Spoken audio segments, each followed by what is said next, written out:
लड़ाई करने से कोई फ़ायदा नहीं होता। कई बार दो की लड़ाई में किसी तीसरे को फ़ायदा हो जाता है। नमस्कार दोस्तों, मैं इंदु कौशल एक बार फिर आप सबका स्वागत करती हूँ मेरे YouTube channel let's study from home में। तो दोस्तों, कैसे हैं आप सब? आशा है कि आप सब अच्छे से होंगे। तो आज मैं आप सबके लिए दो बिल्लियों की कहानी लेकर आई हूँ। एक है काली बिल्ली और एक है सफ़ेद बिल्ली। तो चलिए शुरू करते हैं इस कहानी को। एक दिन सड़क के किनारे एक रोटी पड़ी हुई थी और वहाँ दो बिल्लियाँ वहाँ से जा रही थी। तो दोनों की नज़र उस पर पड़ी। तो एक बिल्ली कहती है कि ये रोटी मेरी है, दूसरी भी कहती है ये रोटी मेरी है। तो दोनों बिल्लियाँ रोटी के पास आ जाती हैं। एक बिल्ली का रंग है काला और दूसरी बिल्ली का रंग है सफ़ेद।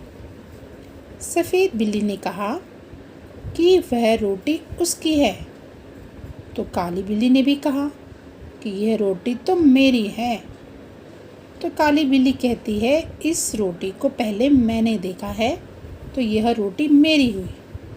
तो सफ़ेद बिल्ली कहती है कि इस रोटी के पास सबसे पहले मैं आई हूँ तो यह रोटी मेरी ही हुई। तो इस तरह से वो दोनों आपस में झगड़ने लगी। एक कहती मेरी है मैं खाऊंगी, दूसरी कहती मेरी है मैं खाऊंगी। तो वो आपस में लड़ती रही। तो दूर एक पेड़ पर बैठा था बंदर और वो ये सब देख रहा था। तो वह नीचे उतरा और दोनों बिल्लियों के पास गया और पूछा, अरे बिल्ली बहनों, क्या हुआ, क्यों झगड़ रही हो? तो दोनों बिल्लियों ने सारी बात बंदर को बता दी। तो बंदर ने कहा कि इसमें तो कोई मुश्किल ही नहीं है, ये एक रोटी है, तुम दो हो तो इस रोटी को आधा आधा तुम दोनों बांट लो।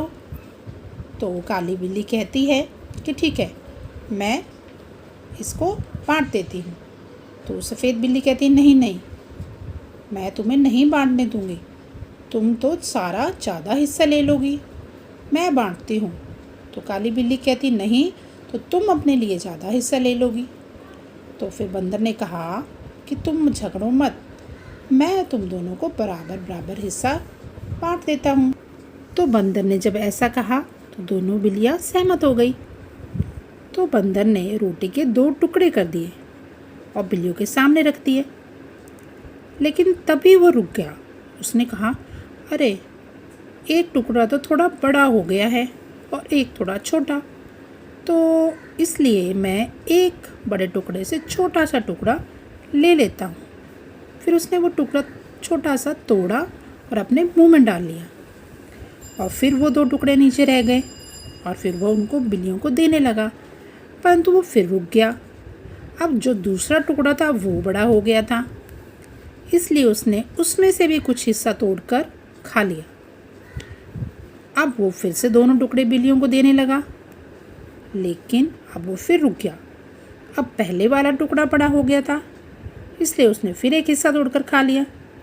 तो वो ऐसा करते करते उसने सारी रोटी ही तोड़ तोड़ कर खा ली। बंदर सारी रोटी खा गया और बिल्लियाँ उसका मुंह देखती रह गई और बंदर ने छलांग लगाकर पेड़ पर चढ़ गया और बिल्लियाँ वहीं पछताती हुई बैठी रह गई। तो इस कहानी से हमें शिक्षा मिलती है कि दो की लड़ाई में हमेशा कोई तीसरा ही फ़ायदा उठा जाता है। अगर ये दोनों बिल्लियाँ आपस में लड़ाई न करते हुए आपस में सहमति करती तो शायद उनको रोटी खाने को मिल जाती। थोड़ी थोड़ी शायद एक दूसरे को ज़्यादा चली जाती, किसी को कम हो जाती, लेकिन कुछ तो खाने को मिलता। अब वे दोनों बिल्लियाँ भूखी रह गई और बंदर महाराज बीच में आए और पेट भर कर चले गए। तो दोस्तों, कैसी लगी आपको आज की कहानी? आई एम श्योर अच्छी लगी होंगी। अच्छी लगी है तो प्लीज़ लाइक कीजिए और मेरे चैनल को सब्सक्राइब कीजिए। चलिए फ्रेंड्स, आज के लिए इतना ही काफ़ी था। मेरी वीडियो देखने के लिए आपका बहुत बहुत धन्यवाद।